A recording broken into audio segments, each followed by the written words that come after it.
मसीह के पुरफज़ल नाम में, जिस नाम में जिंदगी, जिस नाम में राहत, जिस नाम में मुसरत, जिस नाम में खुशी, उसी के नाम में आज सुबह मेरा सलाम पहुंचे। आपको बहुत बहुत सलाम पहुंचे।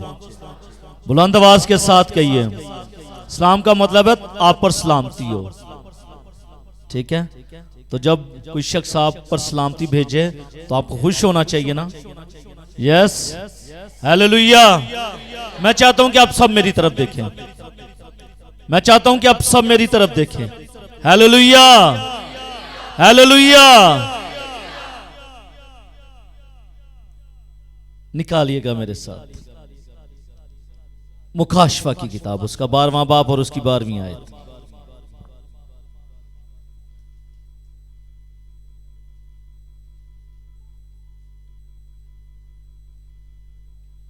मुकाशवा की किताब,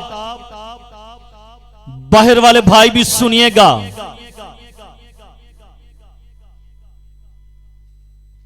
मुकाशवा की किताब, उसका 12वां बाब और उसकी 12वीं आयत।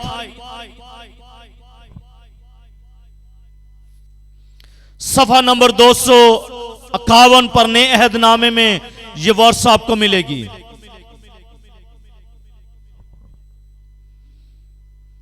बस ए आसमानों, बस ए आसमानों और उनके रहने वालों, खुशी मनाओ। ए खुशकी और तरी तुम पर अफसोस, क्योंकि अबलीस बड़े गुस्से में तुम्हारे पास उतर कर आया है, इसलिए कि जानता है कि मेरा थोड़ा सा वक्त बाकी है। खुदा के पाक कलाम का पढ़ा, सुना और समझा जाना मेरे लिए और आप सबों के लिए बाइस बरकत हो। सबके गाँव में सुनने वालों को और देखने वालों को भी ये बरकत आज मैं ईमान रखता हूं कि जरूर मिलेगी। आमीन। मेरा अज़ीज़ों, मेरा टॉपिक है खुशी और अफसोस। खुशी और अफसोस। आज की दुनिया की बात कर लूं तो कहा जाता है कि भाई किसी की खुशी में जाएं या ना जाएं, किसी के गम में जरूर जाएं, यही कहा जाता है। लेकिन अब यह देखना है कि आपने खुशी मनानी है या अफसोस करना है या अफसोस में शामिल हो जाना है। क्या चाहते हैं आप? मैंने पहले कोटेशन बता दिया आपको। कल्चर क्या कहता है? कल्चर यह कहता है कि भाई किसी की खुशी में जाएं, क्यों शहजाद भाई, किसी की खुशी में जाएं या ना जाएं, किसी के गम में जरूर जाना चाहिए, कहता है ये। ऐसा ही है, ऐसा ही है। लेकिन अब बाइबल मुकद्दस बताएगी खुशी और अफसोस के ताल्लुक से। आपने खुशी मनानी है या अफसोस करना है? बताइएगा। खुशी तो फिर आज के बाद अफसोस वाले घर में नहीं जाना। Hallelujah. Now we have to listen the word of God. हम खुदा के कलाम को देखेंगे, पिक्चर क्लियर हो जाएगी। आमीन, आमीन, हालेलुया, हालेलुया। सुनने के लिए तैयार हैं? सुनने के लिए तैयार हैं? कबूल करने के लिए तैयार हैं? और अमल करने के लिए, अमल करने के लिए पक्की बात। ओके, मेरे दोस्तों, मुकाशवा की किताब, उसके 12वें बाब और 12वीं आयत के अंदर हमने पढ़ा है, ए आसमानों खुशी मनाओ, आसमानों खुशी मनाओ और उसके रहने वालों, यानी कि आसमानों के अंदर जो रहते हैं वो खुशी मनाएं। और खुशी और तरी पर तुम पर अफसोस, क्योंकि इब्लीस बड़े कहर में तुम्हारे पास उतर आया है और वो ये जानता है कि उसके पास थोड़ा ही वक्त बाकी रह गया है। मेरे अज़ीज़ों, ये आयत 10वीं आयत के हवाले का इजहार करती है। 10वीं आयत को भी देखेंगे हम, क्योंकि ये 10वीं आयत का इजहार है। फिर मैंने आसमान पर से बड़ी आवाज आती सुनी कि अब हमारे खुदा की नजात, कुदरत और बादशाही और उसके मसीह का इख्तियार जाहिर हुआ, क्योंकि हमारे भाइयों पर इल्जाम लगाने वाला जो रात दिन हमारे खुदा के आगे उन पर इल्जाम लगाया करता था, गिराया गया है। ये 10वीं आयत के हवाले का ये इजहार है। 12वीं आयत, आसमानों और उनके मकीनों को खुशी करने की दावत दी गई है। जो आसमानों में रहते हैं उनसे यह कहा गया है कि भाई आप खुशी मनाओ, आप शादमानी मनाओ, आप मुसर्रत में रहो। यह कहा गया है आसमानों वालों को जो आसमानों में रहते हैं। इब्लीस और शैतान को क्यों? क्योंकि आसमान पर से इब्लीस को, शैतान को घिरा दिया गया है। अब उसकी रसाई जो है, अब उसकी रसाई आसमान तक नहीं है। अब वो आसमान तक नहीं पहुंच सकता, किसी सूरत में भी वो आसमान तक नहीं पहुंच सकता। अब उसकी रसाई खत्म हो चुकी है।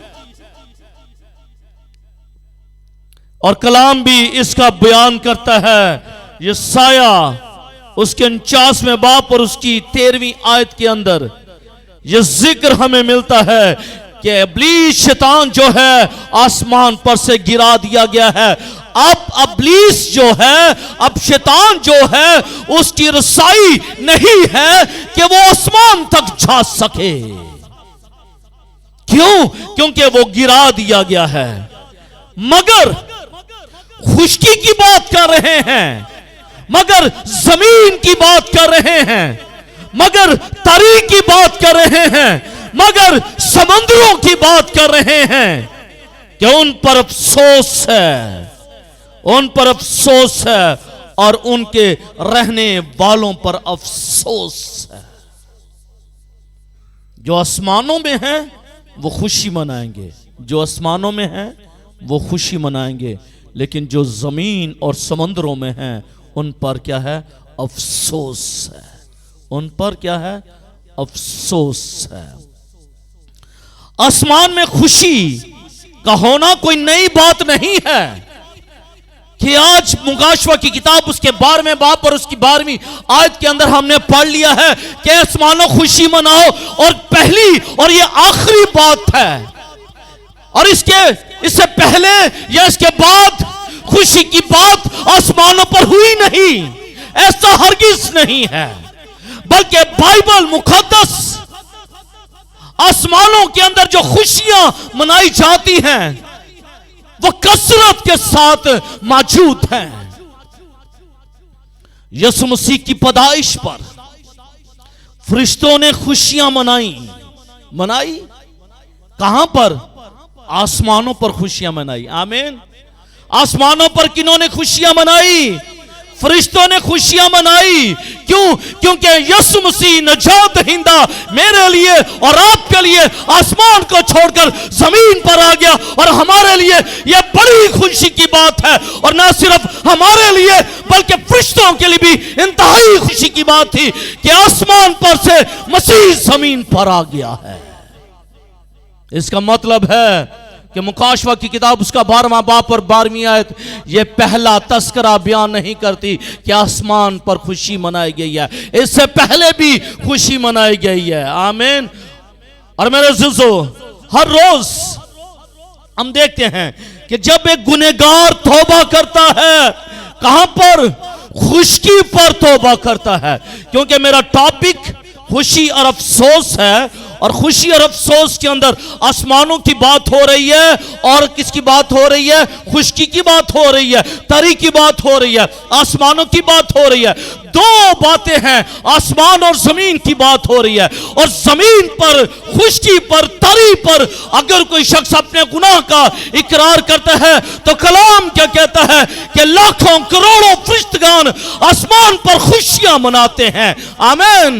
इसका मतलब है कि आसमान पर खुशियां मनाई जाती हैं, आसमान पर खुशियां मनाई जाती हैं। और हर रोज दुनिया के किसी ना किसी हिस्से में, दुनिया की बात कर रहा हूं, दुनिया के किसी ना किसी हिस्से में लोग तौबा करते, मसीह को कबूल करके निजात को हासिल करते हैं, निजात पाते हैं। इसलिए यूं कह सकते हैं कि मुश्किल से कोई दिन ऐसा नहीं गुजरता कि जब आसमान पर खुशी ना मनाई जाती हो। हर रोज खुशियां मनाई जाती हैं।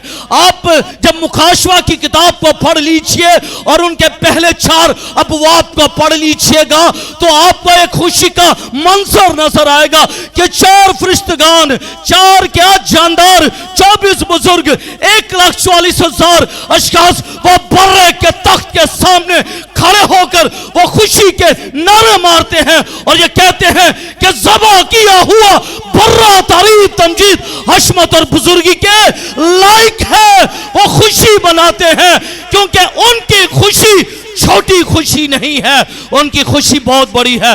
क्योंकि जब तुम्हार लिया गया था तो आवाज आई थी कि कौन है इस तमार को ले और इसकी मोहरों को तोड़े। कोई उठा? नहीं उठा। किसी ने आवाज दी? नहीं आवाज दी। लेकिन मसीह आया और मसीह ने क्या कहा कि मैं इस तमार को लेता हूं। और उसने बाप के दाहिने हाथ से उस तमार को लिया और जब लिया तो उसने कहा कि मैं इसकी मोहरों को तोड़ने और इस पर गालिब आया हूं। आमीन। तो जब ये आवाज आई तो क्या आसमान पर खुशियां मनाई नहीं गई? आसमान पर खुशियां मनाई गई कि इस तमार को लेने वाला तो कोई नहीं था। आंसू बहाए जा रहे थे कि कोई इस तमार को ले, लेकिन जब मसीह आ गया गम जो है खुशी में बदल गया। इसका मतलब है आसमान पर पहले भी खुशियां मनाई जाती हैं। आमीन। एक वक्त ऐसा भी आने वाला है, एक वक्त ऐसा भी आने वाला है जब कलीसिया आसमान पर उठाई जाएगी। Hallelujah, hallelujah. जब कलीसिया आसमान पर उठाई जाएगी, जब रैप्चर होगा, जब दूल्हा अपनी दुल्हन को लेने के लिए आएगा, जब दूल्हा अपनी ब्राइड को लेने के लिए आएगा और उसकी दुल्हन उसके साथ आसमान पर जाएगी। और जब उसकी दुल्हन उसके साथ आसमान पर जाएगी तो आसमान पर एक बड़ी खुशी मनाई जाएगी। हालेलुया। क्योंकि दुल्हन का दूल्हे के साथ मिलाप होगा। आमीन। और जब आम फहम बात की जाए, जब शादी ब्याह की बात की जाए तो उस दिन दूल्हा और दुल्हन इंतहाई खुश होते हैं क्योंकि उनका मिलाप होने वाला होता है। और वो बरकत जो खुदा बाप ने दी, आदम को दी, उनकी जिंदगी में खुदा जाहिर करने वाला होता है। इसलिए जब कलीसिया अपने दूल्हे के साथ जाएगी, जब दुल्हन अपने दूल्हे के साथ जाएगी तो क्या होगा? खुशी मनाई जाएगी। आमीन। खुशी मनाई जाएगी। रिबका की खुशी को देख लीजिएगा, रिबका की खुशी को देख लीजिएगा। उसकी मां क्या कहती है? कुछ दिन और रहने दे इसको यहां पर। लेकिन रिबका क्या कहती है? अब मां मुझे जाने दे, मुझे रुखसत कर दे, क्योंकि मैंने अपने दूल्हे के साथ मिलाप करना है। हालेलुया। दुल्हन जो है खुश होती है जब दूल्हे के साथ मिलाप होता है। कलीसिया उस दिन खुश होगी जब वो अपने मसीह के साथ मिलाप करेगी। लेकिन अगर कोई यहां पर ऐसा शख्स बैठा है जो कलीसिया में शामिल नहीं होगा तो उसके लिए अफसोस की बात है, क्योंकि उस दिन वो अपने दूल्हे के साथ मिलाप नहीं कर पाएगी। आमीन। खुशियां मनाई जाती हैं, खुशियां मनाई जा रही हैं और खुशियां मनाती मनाई जाती रहेंगी। कहां पर? आसमान पर। कहां पर? आसमान पर। एक और खुशी का मौका होगा, एक और खुशी का मौका होगा। मुकाशवा की किताब उसके 18वां बाब और उसकी 20वीं आयत में यह बात रकम है, जब बड़ी कसबी को उसकी बदी की सजा मिलेगी। जब बड़ी कसबी को उसकी बदी की सजा मिलेगी, आसमान पर खुशी मनाई जाएगी। और फिर मुकाशवा की किताब 19वें बाब और उसकी 7वीं आयत के अंदर एक बड़ी खुशी की ज़ियाफत होगी। मालूम है कौन सी?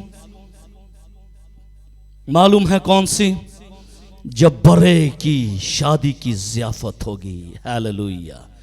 जब बड़े की शादी की ज़ियाफत होगी, उस वक्त खुशी मनाई जाएगी। और जिनके लिबास साफ मुहीन कतानी लिबास से वो आरास्ता होंगे, वो उस ज़ियाफत में शामिल हो जाएंगे, क्योंकि वहाँ पर एक बड़ी खुशी मनाई जाएगी। आमीन।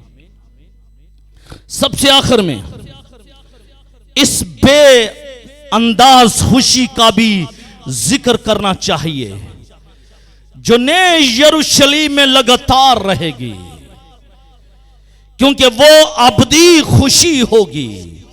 जो कहां पर होगी? जो नए यरूशलेम में होगी। जो नए यरूशलेम में। नया यरूशलेम कहां पर? आसमान पर। कहां पर? आसमान पर नया यरूशलेम होगा, और मैं और आप उस नए यरूशलेम के वासी होंगे। आमीन। मैं और आप उस यरूशलेम शहर के वासी होंगे, क्योंकि वहाँ सोने की सड़कें होंगी। आमीन। वहाँ पर दूध और शहद की नहरें बहती होंगी। आमीन। आमीन। वहाँ पर दूध और शहद की नहरें बहती होंगी। वहाँ पर बड़े की तारीफ़ होगी। वहाँ पर कोई ऐसा फिज़िकल काम नहीं होगा, क्योंकि वहाँ पर सिर्फ बर्रा होगा। आमीन। फिज़िकल काम नहीं होगा, फिज़िकल काम नहीं होगा। वहाँ पर कोई शादी ब्याह नहीं होगा। आमीन। वहाँ पर कोई ऐसा फिज़िकल काम नहीं होगा, सिर्फ बड़े की सताइश होगी और खुदा के नाम को जलाल मिलेगा, और कलीसिया नए यरूशलेम के अंदर दाखिल हो जाएगी। कलीसिया अपने धुले के साथ रहेगी। कलीसिया 1000 साल बादशाही करेगी। कलीसिया अपने धुले के साथ एंजॉय करेगी, और कलीसिया अपने धुले के साथ मिलकर खुदा के तख्त के सामने मौजूद होगी। आमीन। इसलिए मैं ये कह सकता हूँ कि बाइबल मुक़द्दस के अंदर बखूबी खूबसूरती के साथ ये बात रकम है कि आसमानों और उसके रहने वालों खुशी मनाओ। इसका मतलब है कि जो आसमानों में हैं वो खुशी मना रहे हैं, और जो आसमानों पर जाने वाले हैं वो भी खुशी मनाएंगे, और जो आसमानों में कायम रहेंगे वो खुशी मनाएंगे। लेकिन क्या मैं और आप आसमानों में जाएंगे या फिर नहीं जाएंगे? अगर मैं और आप बैसियत कलीसिया होने के नाते से मैं और आप आसमान पर जाएंगे, तो फिर ही खुशी मनाएंगे ना? फिर ही खुशी मनाएंगे ना? बोलिएगा। अगर मैं और आप आसमानों पर जाएंगे तो फिर ही खुशी मनाएंगे, और अगर नहीं जाएंगे तो फिर क्या होगा? फिर अफसोस होगा, और अफसोस हम पर होगा कि हम कहां पर है? खुशी पर हैं, हम तारीफ पर हैं। अफसोस हम पर होगा। अब देखना यह है कि हम अफसोस के जिम्रे में आते हैं, अफसोस के जिम्रे में आते हैं, या फिर हम खुशी मनाएंगे। आमीन। किस किस ने खुशियां मनानी है आसमान पर? सभी ने खुशियां मनानी है आसमान पर। आमीन। और आसमान पर जाना कौन चाहता है? दिखाइएगा, आसमान पर जाना कौन कौन चाहता है? आमीन। मरना कौन कौन चाहता है? मरना कौन कौन चाहता है? आए, it's very difficult, it's very difficult. कल मैं अपनी बहन के साथ बात कर रहा था यूएस से। मैं तो उससे मैं बात कर रहा था कि अब दिल चाहता है कि मैं कूच कर जाऊं, अब जी चाहता है कि मैं कूच कर जाऊं। वो कहती है हाय वो चिंगियाँ चिंगियाँ गल्लां करया कर। मैंने कहा इससे बढ़की और इससे खूबसूरत बात क्या है कि कलाम यह कहता है, पौलुस रसूल ने कहा कि जीना मेरे लिए मसीह और मरना नफ़ा है। कितनी खूबसूरत बात है कि मैं नफ़े को हासिल कर लूँगा तुमसे पहले। आमीन। नफ़े को हासिल करना है और नफ़ा हासिल होगा when you sleep in Christ, जब आप मसीह में सो जाएंगे, मरेंगे नहीं। when you will not die in Christ, आप मसीह में नहीं मरेंगे, आप मसीह में सो जाएंगे। when you will sleep in Christ, जब आप मसीह में सो जाएंगे तो फिर आपको क्या मिलेगा? प्रॉफिट मिलेगा, फिर आपको नफ़ा मिलेगा, और ऐसा नफ़ा मिलेगा जो ना ख़त्म होने वाला नफ़ा है। आमीन। इसलिए आसमान की बादशाही में, आसमान पर खुशियाँ मनाने के लिए वी हैव टू सेंड, हमें भेजा जाएगा और हम जाएंगे आसमान पर। मेरे अज़ीज़ों, पहली बात, आसमानी बाशिंदों की खुशी की वजूहात क्या हैं? पहला टॉपिक है आसमानी बाशिंदों की खुशी की वजूहात। वो रीजंस क्या हैं? वो वजूहात क्या हैं? क्या आसमानी मकामों में मुकीम जो लोग हैं वो खुशी मनाएं, वो शादमान हो? उसकी वजह क्या है? पहली वजह, इब्लीस और उसके फरिश्तों को जंग में मुकम्मल शिकस्त होगी। इब्लीस और उसके फरिश्तों को जंग में मुकम्मल शिकस्त होगी, हुई भी है और अब होगी भी। पहली वजह। दूसरी वजह, इब्लीस और उसके फरिश्ते आसमान से हमेशा के लिए निकाल दिए गए हैं। अब इब्लीस की रसाई नहीं है, अब इब्लीस आसमान पर दोबारा नहीं जा सकता, और अगर वो जा नहीं सकता तो ये खूबसूरत वजह है, ये बड़ी वजह है आसमानी बाशिंदों के लिए कि अब इब्लीस जो है आसमान पर नहीं जा सकता, अब उनका दुश्मन जो है वो आसमान पर नहीं जा सकता। ये उनके लिए बड़ी खुशी की वजह है।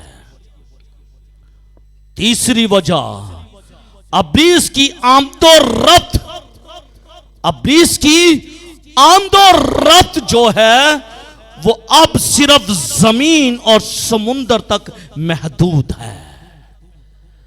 अब उसकी आमदोरफ्त आसमान पर नहीं है, बल्कि उसकी आमदोरफ्त जो है वो खत्म हो गई है आसमान पर से, बल्कि अब उसकी आमदोरफ्त जमीन पर और साथ में समुंदर पर है।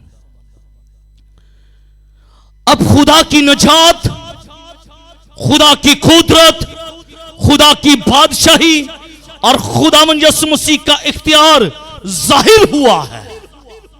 अब जाहिर हुआ है, इसलिए आसमानी मकामों में जो रहने वाले लोग हैं, ये बड़ी खुशी की बात है कि अब मसीह अपने इख्तियार को इस्तेमाल करेगा।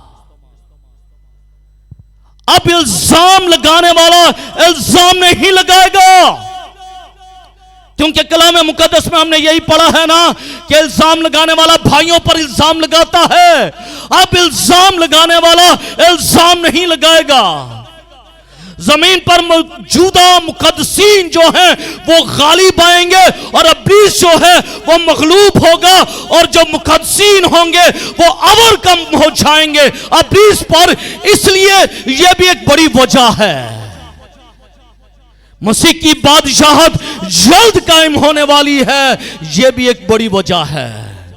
इब्लीस की आजादी के अब सिर्फ 3.5 साल बाकी रह चुके हैं। अब उसका जो दुरानिया है, अब जो उसका टाइम पीरियड है, अब उसका जो टाइम फ्रेम है वो खत्म हो रहा है। सिर्फ मैंने बताया था ना 3.5 साल, मुसीबत के जो 3.5 साल होंगे, 7 साल ये दौर होगा। 7 साल दौर के अंदर से आधा जो दौर है वो खत्म हो जाएगा, और 3.5 साल का जो दौर है वो इस मुसीबत के दौर में वो इब्लीस की आजादी भी इस दौर में खत्म हो जाएगी। इसलिए हम ये कह सकते हैं कि आसमानी बशिंदों की ये खुशी की एक बड़ी वजह है कि ये पीरियड भी खत्म होने वाला है। ये पीरियड भी खत्म होने वाला है, जल्द खत्म हो जाएगा। खुदा का आसमानी मंसूबा जो बनाए आलम से पेशतर तैयार किया है, ऐन वक्त पर पूरा हो रहा है, ऐन वक्त पर पूरा हो रहा है। ये बड़ी खुशी की बात है। यीशु मसीह आया, तीसरे रोज मुर्दों में से जी उठा, आसमान पर चढ़ गया, किब्रिया की दाहिनी तरफ जा बैठा है, हमारे लिए शफात कर रहा है। अब कलीसिया रूह ज़मीन पर है। अब फिर मसीह आएगा, कलीसिया को ले जाएगा, फिर अदालत होगी, और अदालत के बाद अब्लीस को क्या करेगा? हजार साला अथाह गड्ढे में वो डाल देगा, और फिर कलीसिया जो है वो कलीसिया आसमान की बादशाही में शामिल होकर वो उसके साथ बादशाही करेगी। ये एक ऐसा तैयार किया हुआ मंसूबा है जो पूरा हो रहा है, और ना सिर्फ पूरा हो रहा है बल्कि इख्तिताम तक भी पहुंच रहा है। इसलिए ईमानदारों के लिए ये खुशी की बात है। ईमानदार खुश होने चाहिए कि वो मंसूबा जो खुदा का मंसूबा है वो पूरा हो रहा है, और बाकी जो रह गया है थोड़ा सा वो खत्म होने वाला है। यहूदी जल्द यीशु मसीह को कबूल कर लेंगे। सबसे बड़ी खुशी की बात यह है, यहूदी खुदावंद मसीह को जल्द पहचानेंगे कि यीशु मसीह क्या है। यीशु मसीह क्या है? यीशु मसीह क्या है? बोलिएगा, बहनें बोलें, यीशु मसीह क्या है? बुलंद आवाज के साथ बोलिए, यीशु मसीह क्या है? यीशु मसीह क्या है? अभी यहूदी मानते हैं इस बात को, अभी यहूदी इस बात को नहीं मानते, कबूल नहीं करते, लेकिन वो वक्त जल्द आने वाला है कि जब यहूदी जो है इस बात को मान लेंगे, इकरार कर लेंगे, कबूल कर लेंगे कि यीशु मसीह ही खुदा का बेटा है, यीशु मसीह ही नजात दहिंदा है, और उनकी बेवकूफ़ियाँ जो हैं उनके सामने होंगी, और फिर वो ज़ार ज़ार रोएंगे कि हमने मसीह को कबूल क्यों नहीं किया। ये वजूहात हैं एक ईमानदार के पास कि उसको खुश होना चाहिए, उसको खुश होना चाहिए कि वो आसमान पर खुशी क्यों मनाए। दूसरी बात, जमीन और समुंदर पर अफसोस। यही इस आयत में पढ़ा है, आसमानों और उसके रहने वालों खुशी मनाओ, ऐ खुशकी और तरी तुम पर अफसोस। अब बात आ रही है खुशकी और तरी की।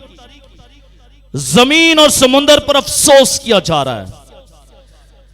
आसमानी खुशी के बरक्स, एक तरफ आसमानी खुशी है और दूसरी तरफ जमीन और समुंदर के लिए अफसोस की आवाज बुलंद की जा रही है कि जमीन पर अफसोस है, समुंदर पर अफसोस है। और ऐसा मालूम होता है कि जमीन फुटबॉल की दो मुखालिफ टीमों की मानिंद है। जमीन पर दो मुख्तलिफ ग्रोह के लोग जो होते हैं वो टीम में हिस्सा लेते हैं। लाइक एक वेस्ट इंडीज और एक इंडिया के लोग, या पाकिस्तानी और इंडिया के लोग। जब इंडिया हारती है पाकिस्तान खुश होता है, जब इंडिया हारती है पाकिस्तान खुश होता है, और जब पाकिस्तान हारता है तब इंडिया खुश होती है। इसका मतलब है हार के पीछे खुशी है और खुशी के पीछे हार है। एक हारता है दूसरा खुश होता है, पहला जीतता है दूसरा वो अफसुदा होता है, दूसरा अफसुदा होता है। और ये आम तौर पर दुरुस्त है कि दुनिया की खुशी जो है आसमान की गमी और उदासी पैदा करती है। जब दुनिया पर खुशी मनाई जाती है तो आसमान पर गम होता है, आसमान पर उदासी होती है, क्योंकि दुनिया की खुशी जो है वो गुनाह के अंदर है। दुनिया की जो खुशी है वो बुत परस्ती के अंदर है। दुनिया की जो खुशी है वो खून और शरारत में है। इसलिए अगर दुनिया के अंदर खुशी मनाई जा रही है, बुत परस्ती हो रही है, गुनाह हो रहा है, बदी हो रही है, नातफाकी हो रही है, झगड़े पैदा हो रहे हैं, तो फिर आप समझ लीजिएगा कि आसमान पर गम है, आसमान पर उदासी है, आसमान पर गमी की बातें हैं। क्यों? क्योंकि खुदा जो है वो इंसान की हलाकत नहीं चाहता। खुदा इंसान की हलाकत नहीं चाहता, और खुदा नहीं चाहता कि दुनिया में गुनाह हो, दुनिया में बुत परस्ती हो, दुनिया में खून हो, दुनिया में शहवत परस्ती हो। खुदा नहीं चाहता। इसलिए अगर दुनिया के अंदर जिस्म के काम हैं, तो आसमान पर क्या है? गमी है और उदासी है। जब दुनिया की अदालत होगी और उसे बदी की सजा मिलेगी, तो आसमान खुश होगा, आसमान खुश होगा। देख लीजिएगा, एग्जाम्पल को देख लीजिएगा। पैदाइश की किताब उसका 6 बाब और उसकी 6 आयत के अंदर, जब नूह के वक्त में तूफान आया, तूफान से पहले दुनिया गुनाह में खुश थी, दुनिया गुनाह में मसरूर थी, दुनिया गुनाह में मुतमिन थी, दुनिया गुनाह कर रही थी। कलाम यह कहता है कि खुदा ने जमीन पर नजर की, खुदा ने जमीन पर नजर की। फिर खुदा का कलाम यह कहता है, खुदा मालूल हुआ, वो उदास हो गया, वो अफसुदा हो गया, वो परेशान हो गया कि दुनिया जो है वो गुनाह में पड़ी है, दुनिया गुनाह में पड़ी है। इसी तरह जब मसीह लोग सताए जाते हैं, मारे जाते हैं, तो दुनिया बहुत खुश होती है, दुनिया बहुत खुश होती है कि हमने इस मसीह को मार डाला है। जिस तरह स्तिफनस को पत्थरों के साथ संसार किया गया, उस वक्त यहूदी शरा के आलम वो खुशी मना रहे थे, लेकिन आसमान पर एक बड़ी उदासी छाई हुई थी। कलाम यह कहता है कि यीशु मसीह किबरिया की दाहिनी तरफ जा बैठा, लेकिन खुदा का बंदा क्या कहता है कि मैंने रोया में देखा है कि मसीह मेरी रूह का इस्तकबाल करने के लिए वो खड़ा हो गया है। जब दुनिया में खुशी मनाई जाती है, जब दुनिया में मुसरत होती है, आसमान उदास हो जाता है, आसमान के बासी उदास हो जाते हैं। समझ लीजिएगा कि जब आपकी जिंदगी के अंदर गुनाह और जिस्म की ख्वाहिशें और खुशियां और मुसरत होगी, आसमान पर खुशी नहीं होगी, आसमान पर उदासी होगी। और अगर आसमान पर उदासी होगी तो आप किन के साथ जाकर खुशी मनाएंगे? फिर आप दुनिया के रह जाएंगे, फिर आप दुनिया के रह जाएंगे। इसलिए अगर आसमान पर जाना है, आसमान पर खुशी मनानी है, तो फिर जरूर है कि इस दुनिया की तमाम तर खुशियों को छोड़ दीजिएगा, गुनाह को छोड़ दीजिएगा, ऐशो इशरत को छोड़ दीजिएगा, बुत परस्ती को छोड़ दीजिएगा। क्योंकि कलाम यह कहता है कि लालच भी बुत परस्ती के, लालच भी, बोलिएगा, लालच भी बुत परस्ती के बराबर है। हम संडे को सोचते हैं कि अगर मैं संडे को चर्च चला गया, मेरी सैलरी कट जाएगी, सैलरी कट जाएगी, घर का निज़ाम ख़राब हो जाएगा। मेरे प्यारे भाई बहन, you have to depend on God. खुदा पर भरोसा कर, खुदा तेरे लिए सब कुछ कर लेगा। आमीन। अगर तू ये सोचता है कि अगर मैं संडे के रोज़ चर्च में चला जाऊंगा मुझे जॉब से निकाल दिया जाएगा, डोंट लूज योर हार्ट। तुझे मालूम नहीं कि तेरे साथ कौन खड़ा है। आमीन। तुझे मालूम नहीं है कि तेरे साथ कौन खड़ा है, जो अपनी मुट्ठी को खोलता है और हर एक जानदार की ज़रूरत को पूरा करता है।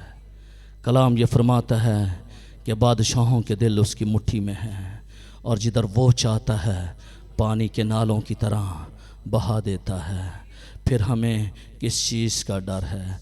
हमें मालूम ही नहीं है कि who is stand with us, हमारे साथ खड़ा कौन है। मालूम नहीं है। मालूम नहीं है कि आपके साथ कौन खड़ा है। आपको मालूम ही नहीं है। आपको नहीं मालूम। यकीन माने, जिस दिन आपको मालूम हो गया कि आपके साथ कौन खड़ा है, आपका दिल बड़ा हो जाएगा।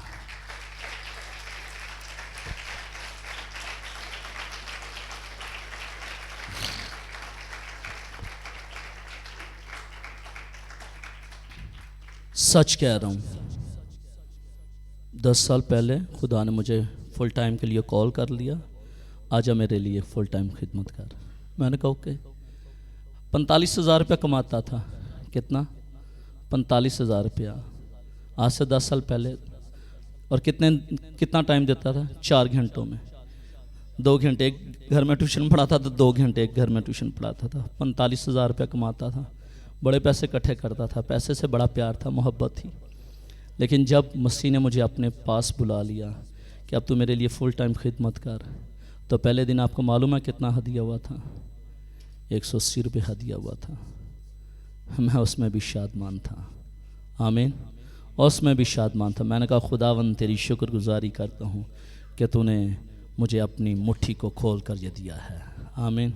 10 साल बीत चुके हैं, 10 साल गुजर चुके हैं, किसी का 1 रुपया नहीं देना। 10 साल गुजर गए, किसी का 1 रुपया नहीं देना। वजह क्या है? मुझे मालूम है कि गॉड इज़ विथ मी। आमीन। खुदा मेरे साथ खड़ा है। खुदा मेरे साथ खड़ा है। और जिस दिन आपको ये पता चल गया ना कि खुदा आपके साथ खड़ा है, आपके पाँव ज़मीन पर नहीं टिकेंगे। मत सोचिए कि आपका शोहर आपके साथ खड़ा है या नहीं। मत सोचिए कोई आपकी बहन, कोई आपका भाई आपके साथ खड़ा है या नहीं खड़ा। आपकी ज़िंदगी में सिर्फ ये बात होनी चाहिए कि मेरा मसीह मेरे साथ खड़ा है। आमीन। मेरा मसीह आपके साथ खड़ा है। वो आपके टूटे घरों को जोड़ देगा। वो आपकी तमाम तर गुर्बत को दूर कर देगा। सिर्फ अपने जहन में इस बात को पक्का कर लें, सिर्फ इस बात को पक्का कर लें, खुदा मेरे साथ है। आमीन। खुदा मेरे साथ है। जब आपको ये पता चल गया कि खुदा आपके साथ है, तो फिर किसी चीज़ की टेंशन नहीं है। आमीन। खुदा मालूल हुआ, खुदा मालूल हुआ। मेरे अज़ीज़ों, आसमान गमगीन हो जाता है, खुदा खुद मालूल हो जाता है जब 2 गवाह मारे जाएंगे। याद है ना, जब 2 गवाहों की बात आई थी, इस पर मैंने सरमन दिया। 2 गवाह मारे गए। मुखाशवा की किताब उसके 11वें बाब और उसकी 10वीं आयत। जब 2 गवाह मारे गए, पड़े रहे जमीन पर। अफसोस अफसोस अफसोस। कोई सुपुर्दे खाक करने वाला नहीं। किसी ने मट्टी के सुपुर्द नहीं किया।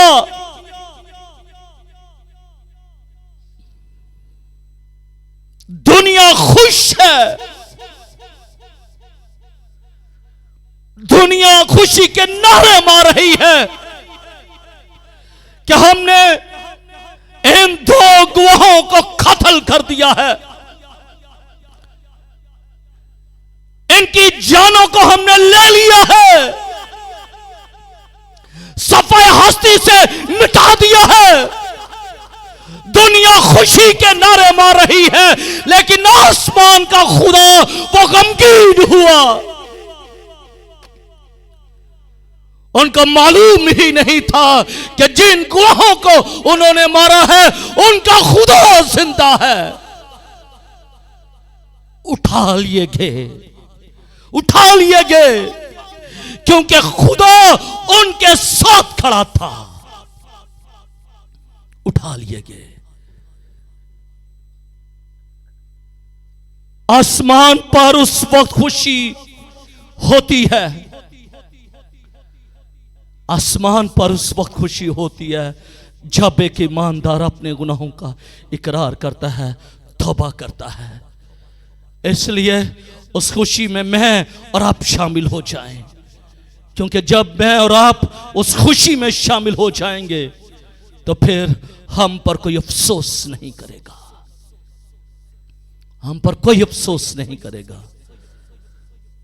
खुशकी और तरी के लिए अफसोस किया गया, जबकि आसमान के साथ साथ उसके रहने वालों का नाम भी लिया गया,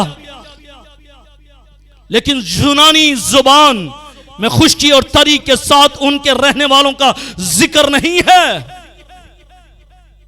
खुशकी और तरी के अल्फाज जमीन और समुंदर के लिए इस्तेमाल किए गए हैं। जब खुशकी और तरी की बात आएगी तो आप समझ लीजिएगा कि जमीन और समुंदर की बात की जा रही है। 13वें बाब की पहली आयत में एक हैवान जो है वो समुंदर से निकलेगा, क्योंकि बात हो रही है खुशकी और तरी की। ये खुशकी और ये तरी है। खुशकी में और तरी की बात हो रही है, यानी कि जमीन की और समंदर की बात हो रही है। समुंदर ज्यादा है, जमीन थोड़ी है। 1/3 जो है वो जमीन है और समुंदर 3 है हिस्से। सराउंडिंग में पानी ही पानी है। और मेरे जिज़ो 12वां चैप्टर खत्म होने वाला है, 13वां चैप्टर शुरू होने वाला है। और कलाम ये कहता है कि 13वें बाब की पहली आयत में एक हैवान समुंदर से निकलता है, यहां से निकलेगा। और 13वें बाब की 11वीं आयत में दूसरा हैवान जमीन से निकलेगा। एक हैवान समुंदर से निकलेगा, दूसरा हैवान जमीन से निकलेगा। और 13वें बाब के मुताला में हम तफसील से देखेंगे कि बहरे रोम जो है वो कौन है और इसका इशारा किसकी तरफ है। और इसका इशारा तमाम गैर अक़वाम की तरफ है। इसका इशारा समुंदर का इशारा, क्योंकि समुंदर जो है ये प्रोनिफाइड इस्तेमाल किया गया है, तशबीहन इस्तेमाल किया गया है। समुंदर जो है वो तशबीहन इस्तेमाल किया गया है, यानी कि समुंदर में से, यानी कि गैर अक़वाम में से एक हैवान निकलेगा, एक हैवान निकलेगा। और फिर जो ज़मीन होगी, ज़मीन में से भी एक हैवान निकलेगा। और वो गैर अक़वाम में से नहीं होगा, बल्कि कलाम ये फरमाता है कि वो इस्राएल की सरजमीन यानी कि फ़लस्तीन में से निकलेगा। मुकाशवा की किताब को समझना ज़रा मुश्किल है। जहाँ पर जो लफ्ज़ इस्तेमाल हुए खुशकी और तरी, और जब हम यूनानी मतन में देखते हैं तो खुशकी और तरी के लिए जो लफ्ज़ मुस्तामिल है वो ज़मीन और समुंदर है। बहरे रोम, समुंदर और खुशकी। इसलिए समुंदर को प्रोनिफाइड किया गया है किसके साथ? गैर अक़वाम के साथ। और गैर अक़वाम कहाँ पर? यानी कि यूरोप में से एक हैवान निकलेगा। और यहाँ से यूरोप में से एक हैवान निकलेगा। और यहाँ से हम देखेंगे कि ज़मीन में से, यानी कि इसराइल में से, फ़लस्तीन की सरज़मीन में से एक हैवान निकलेगा। ये 13वें चैप्टर में हम इन दोनों हवालों को तफसील के साथ देखेंगे। लेकिन निकलेगा क्योंकि इसका ताल्लुक जो है खुशकी के साथ और समुंदर के साथ जुड़ा हुआ है, इसलिए ये बात करना ज़रूरी है। हम जानते हैं कि तीसरी जंग अज़ीम होने वाली है। अभी तीसरी जंग अज़ीम होने वाली है इसी इलाके में यानी मिडल ईस्ट और यूरोप में ही होगी। तीसरी जंग अज़ीम जो है वो मिडल ईस्ट में होगी। और यहूदी आबादी जिसको मुखालिफ मसीह ने सताया, उन्हें मुल्कों में से ज़्यादा है। मेरा अज़ीज़ो, तीसरी जंग अज़ीम होगी। और जब होगी तो फिर देखेंगे कि गालिब कौन आएगा, जो समुंदर से निकला है या फिर आसमान के रहने वाले, इन्हीं में से निकलेंगे। इसमें से हवा निकलेगा, वहाँ से हवा निकलेगा। मिडल ईस्ट में जंग होगी और वो तीसरी आलमी जंग होगी, तीसरी आलमी जंग होगी। बड़े लोगों ने कहा कि अब क्या बनेगा इज़राइल का, लेकिन अब ऐसा कुछ नहीं होगा। लेकिन अभी वो वक्त आने वाला है कि जब मिडल ईस्ट में से वो हैवान निकलेगा, और वो हैवान कौन होगा? टाइम विल टेल, जब हम 13वें बाप में जाएंगे। और मेरे अफसोसों, खुशकी और तरी पर अफसोस किया गया है। मुकाशवा की किताब में हमें 3 अफसोस नज़र आते हैं। हमने देखा है 3 अफसोस को देखा है। पहला अफसोस नामे बाप की 12वीं आयत में हुआ, जब 5वां नरसिंगा फूंका गया था। और नामे बाप की पहली आयत जिसमें ख़ास टिड्डियों ने 5 माह तक इंसानों को अज़ियत दी थी, उस वक्त अफसोस किया गया था कि 5 माह तक इंसानों को उन टिड्डियों ने अज़ियत दी थी। नामे बाप में हमने इस बात को सीखा था। फिर दूसरा अफसोस 11वें बाप की 14वीं आयत में हुआ था, जब छठा नरसिंगा फूंका गया था, जिसमें 2 गवाह मारे गए थे और आसमान पर उठाए गए थे। और उस वक्त अफसोस किया गया था जब उनकी लाशें जो हैं जमीन पर गिरी पड़ी हुई थी, उस वक्त अफसोस किया गया था। और तीसरा अफसोस 12वें बाप की 12वीं आयत में हम देखते हैं कि जब 7वां नरसिंगा फूंका गया, जिसमें इब्लीस ज़मीन पर गिरा दिया गया है, ज़मीन पर गिरा दिया गया है। और अफसोस हुआ है। इस आयत का आखिरी हिस्सा इब्लीस के बड़े कहर की एक और वजह भी हमें बताता है। अब शैतान को मालूम है कि उसका इख्तियार और उसकी आज़ादी ख़त्म होने में बहुत थोड़ा सा वक्त बाकी है।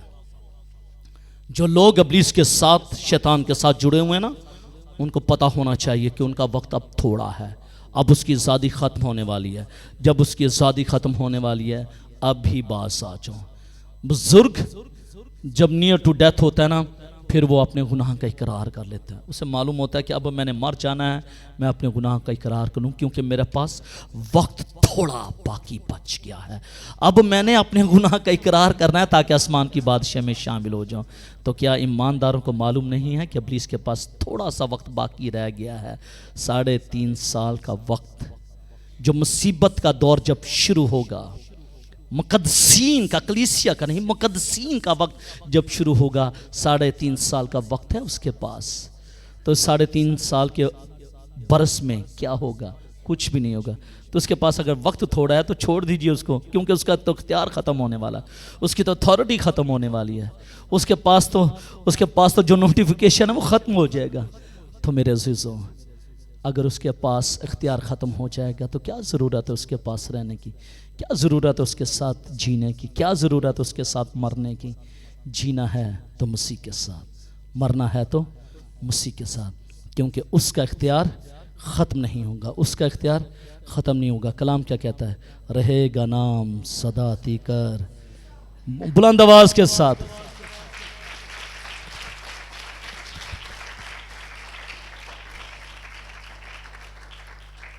क्या कहता है?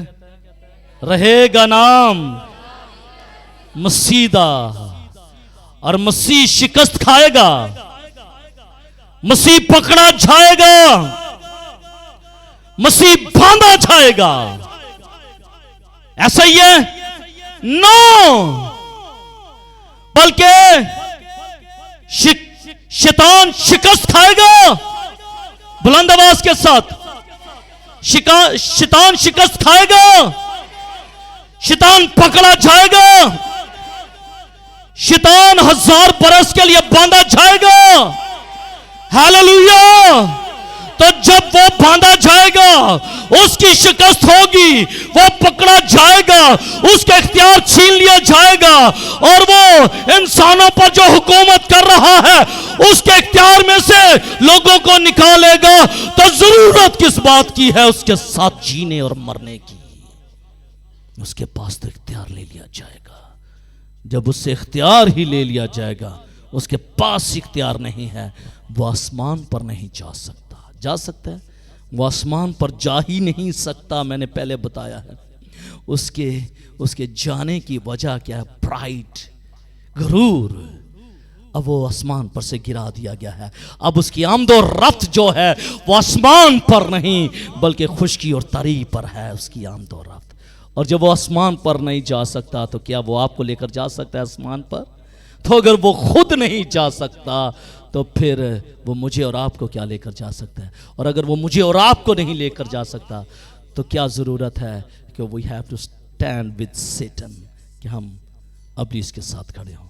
है ज़रूरत? छोड़ दीजिएगा उसे, छोड़ दीजिएगा उसे, क्योंकि इसके पास कुछ भी नहीं है।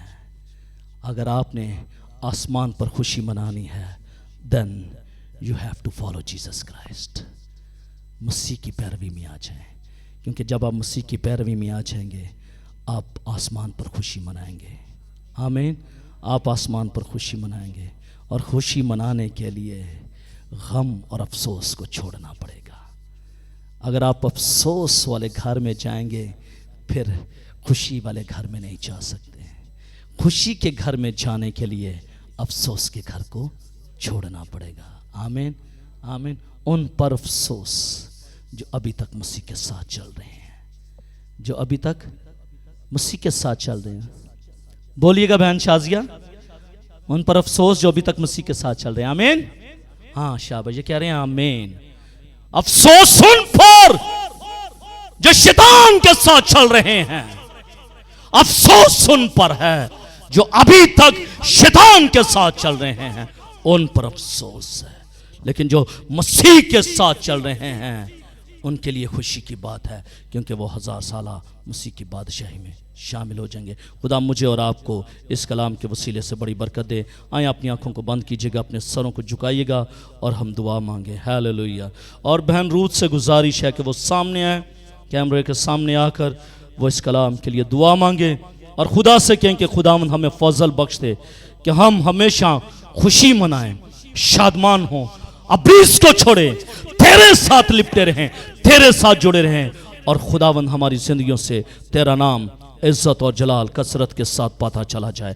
आए सब अपनी आंखों को बंद कीजिएगा, प्लीज अपनी आंखों को बंद कर लीजिएगा, अपने सरों को झुकाइएगा और खुदा के हुजूर में झुक जाइएगा और खुदा से कहेगा, ऐ खुदावंद मुझे अपने साथ ले ले, मैं तेरे साथ चलना चाहता हूं। दुआ मांगे, सब आंखें बंद हो जाएं, सब आंखें बंद हो जाएं, दुआ मांगे। हम सब अपनी आंखों को बंद करेंगे। खुदावंद की हजूरी के लिए खुदावंद के हम पहले से ही शुक्रगुजार हैं जो जहाँ पर मौजूद है। हम सब पाक कलाम के लिए शुक्रगुजारी करेंगे। हालेलुया। खुदावंद तेरी खम, तेरी तारीफ, तेरी शुक्रगुजारी करती हूँ दिल की अथाह गहराइयों से। खुदावंद खूबसूरत वक्त के लिए तेरा शुक्र हो जो कि हमने तेरे चरणों में गुजारा प्यार से भरे हुए। खुदावंद तेरी शुक्रगुजारी करती हूँ खुदावंद, तेरी मोहब्बत, तेरे शफ़क़त, तेरे प्यार के लिए जो कि बयान से बाहर है। शुक्रगुजारी करती हूँ प्यार से भरे हुए खुदावंद पाक कलाम के लिए जो कि सचमुच हमारे कदमों के लिए चिराग, हमारी तारीक राहों के लिए रोशनी है। शुक्रगुजारी करती हूँ खुदावंद आज के खूबसूरत वक्त के लिए जो कि हमने तेरे खादिम से, अपने पासबान से, अपने भाई से खुदावंद पाक कलाम की गहरी बातों को सीखा, गहरे भेदों को सीखा प्यार से भरे हुए खुदावंद। दिल की अथाह गहराइयों से तेरी शुक्रगुजारी करती हूँ तेरे बंदा के लिए प्यार से भरे हुए खुदावंद। और हम सब मिलकर मुत्तफिक होकर खुदावंद इस खूबसूरत पासबान के लिए, अपने भाई के लिए दुआ गोया खुदावंद कि उसको और ज़्यादा गहराई में लेकर जाना, इसको बरकतों पर बरकतें देना प्यार से भरे हुए खुदावंद, ताकि इसके वसीला से हम सब भी रोज़ बरोज़ तुझ में बढ़ते और मजबूत होते जाएं। तेरे शुक्रगुजारी करती हूँ प्यार से भरे हुए खुदावंद तेरे खूबसूरत वादों के लिए, तेरे खूबसूरत पाक कलाम के लिए प्यार से भरे हुए खुदावंद। और जबकि हमने पाक कलाम में से सीखा कि हमें खुशी मनानी है और हमें आसमान पर जाना है, हमें कलीसिया में शामिल होना है। और प्यार से भरे हुए खुदावंद मेरा ईमान है कि आज जबकि हमने इस पाक कलाम को सीखा है तो हम सब इसको अपने दिल में रखेंगे प्यार से भरे हुए खुदावंद और तेरी कलीसिया में शामिल होंगे जिंदा इस राजा। तो हम सबके साथ हो, हमारी कमज़ोरियों में खुदावंद तो हमारा जोर बन, हमारा हादी हो प्यार से भरे हुए खुदावंद, ताकि तुझ में बढ़ते और मजबूत होते जाएं। तेरे साथ खुशी मनाएं प्यार से भरे हुए खुदावन, तेरा इंतज़ार करने वाले हों और प्यार से भरे हुए खुदावन दिलेरी का रूह अता फरमा। इस पाक कलाम को हम खुदावंद अपने दिलों में जगह दें, अपने साथ लेकर जाएं, इस बरकत को अपने ख़ानदानों में शेयर कर सकें प्यार से भरे हुए खुदावंद।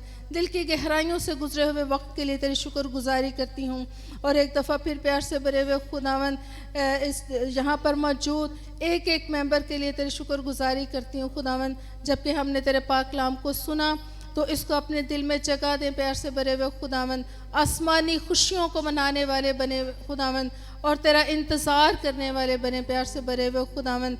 बाकी मांदा वक्त में भी संभालना, पूरे माहौल के लिए तेरी शुक्रगुजारी करती हूँ, क्वायर के लिए तेरी शुक्रगुजारी करती हूँ प्यार से भरे हुए खुदावंद। बाकी मांदा जितना वक्त हम तेरी पाक हजूरी में गुजारते हैं, तेरी पाक मर्जी के मुताबिक हो, तुझे पसंद आए। मिसे यीशु के बाबरकत नाम से मांगती और पा लेती हूँ।